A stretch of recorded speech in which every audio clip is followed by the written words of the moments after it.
"She's calling 911 again," Luke whispered, peeking through the blinds of my ranch house. That's the third time this month. But this time was different. Out by my barn, the HOA president, yes, the infamous Melissa Rayner, stood smack in the middle of my gravel driveway. Phone pressed to her ear, fingers stabbing the air at my house like she was reporting a hostage standoff. She had no clue who she was dealing with, because scattered around my back pasture, tossing horseshoes, flipping burgers, leaning on trucks, were off-duty officers from my department. Nearly my whole team. I'm telling you, Melissa barked into her phone. There are armed men all over this property, black vehicles, badges. It's a gang hideout. Send units now.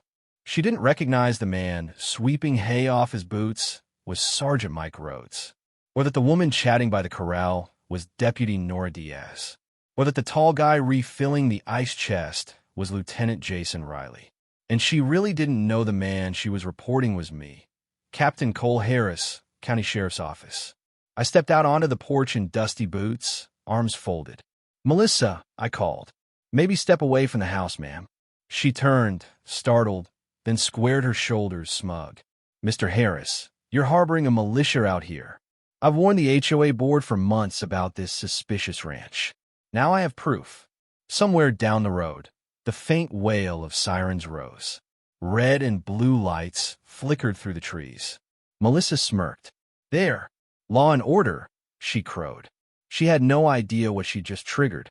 "Let me back up so you understand how this got so out of hand. I'm Cole Harris, 45, born and bred in Georgia, but after 2 decades on city beats, I transferred down to a quiet stretch of Oak Hollow County, Texas. I wanted fresh air, real quiet, good land. I bought a 10-acre spread on the edge of a gated neighborhood, technically inside their HOA. Barely. Folks warned me about the HOA president. Melissa Rayner's a piece of work, they said. I figured, respect her fences, keep my grass cut, shouldn't be a problem. Wrong. Day 2 after I moved in, she strutted down my drive in a spotless blouse, sunglasses perched like a TV lawyer. "Mr. Harris," she said, clipboard in hand, "your barn's the wrong shade of red. Regulation red is number 3203 from the county code book." I laughed. She didn't. "And your mailbox leans 3 degrees. Violation." That was Melissa didn't want peace. She wanted control. I kept my head down, fixed the mailbox, painted the barn, ignored her gold star sticker warnings, slipped under my door like I was a kid failing homework.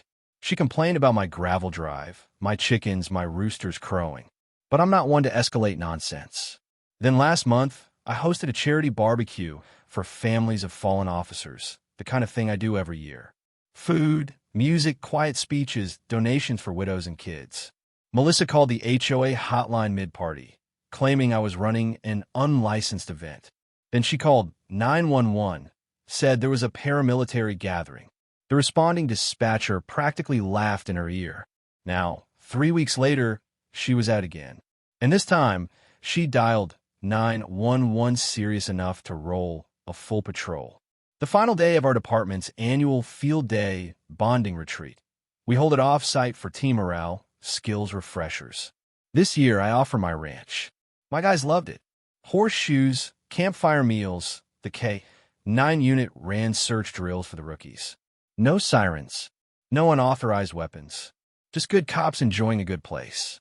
Until Melissa peeked over the fence line and saw the SUVs. Now here she was, arms crossed triumphantly as the first patrol car skidded to a stop out front. "Officers," she called, all righteous authority. "I'm Melissa Rayner, HOA president. These men are trespassers. They're armed and dangerous." The 2 officers who stepped out, Deputy Nora Diaz and my partner, Detective Malik Singh. Melissa froze. Recognition dawned painfully slow. "Ms. Rayner?" Singh asked, slipping off his sunglasses.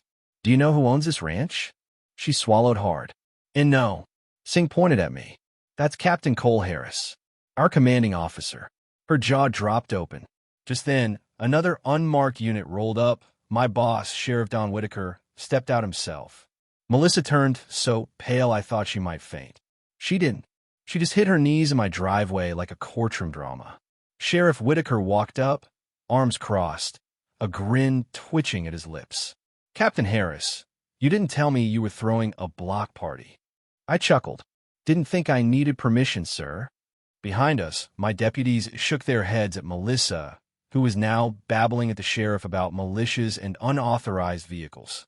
Whitaker cut her off. "Ms. Rayner, did you trespass onto this ranch to make this 911 call?" "I'm the HOA president," she sputtered. "I have authority." "Not here you don't," he said coolly. "Private property.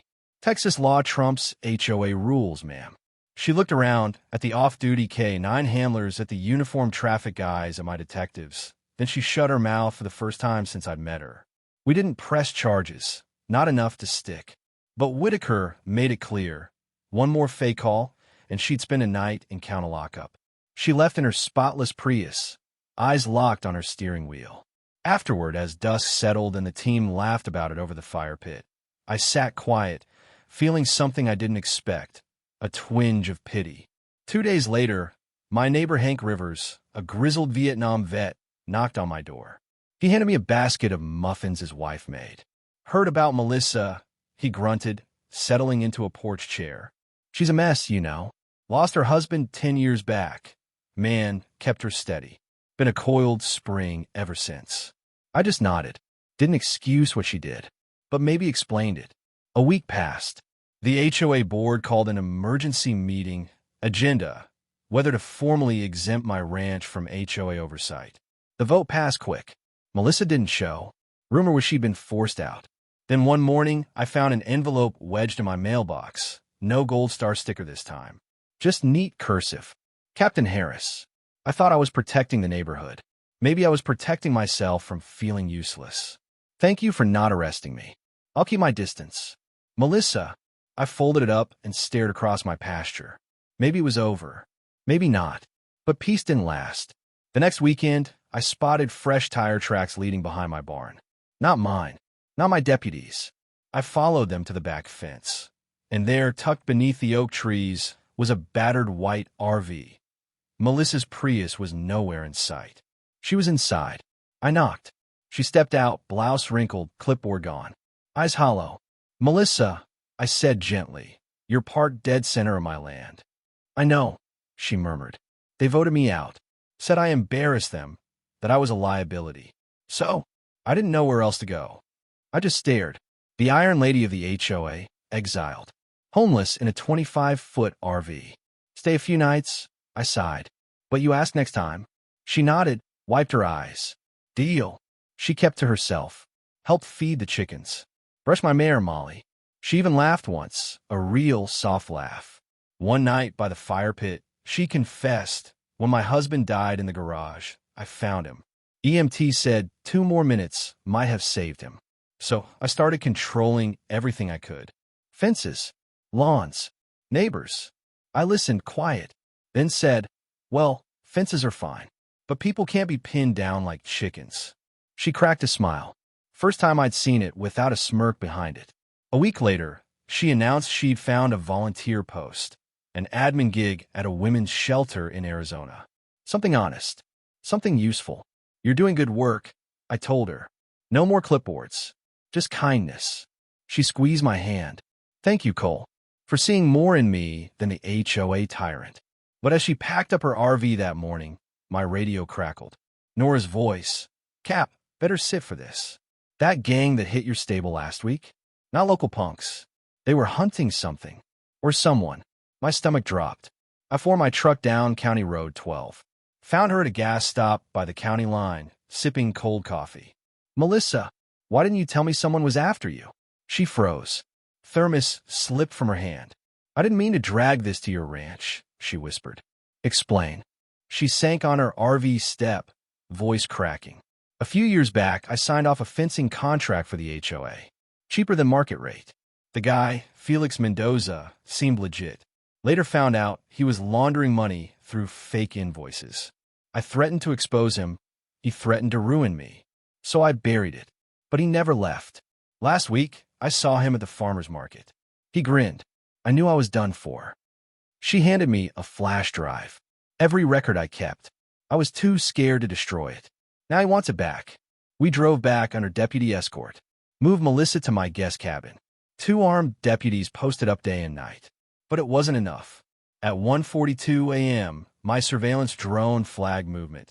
3 armed figures circling the cabin. I pull my vest, radio buzzing. All units. Armed intrusion. Guest cabin. Contain and engage on my mark. I triggered the floodlights. The intruders froze like deer. My voice roared across the pasture. County Sheriff's Office. Weapons down. Face in the dirt. Backup swarmed. 2 dropped their guns fast. The 3rd ran. I chased him halfway to the creek before I pinned him under a live oak. Next morning, the flash drive landed on the FBI's desk. Within 72 hours, 2 warehouses raided. Felix Mendoza cuffed in a diner booth, trying to slip town. 6 dirty developers exposed. Half a dozen politicians implicated in HOA kickbacks. Melissa Rayner never came back to Oak Hollow County. But 6 months later, a postcard arrived at my porch. Dear Cole, turns out redemption tastes better than HOA peach cobbler. Molly would love it here. Thank you for believing in me. For saving more than just a ranch. For saving me. All my best. Melissa. Taped to the back was a photo. Me and her, side by side by Molly's pasture.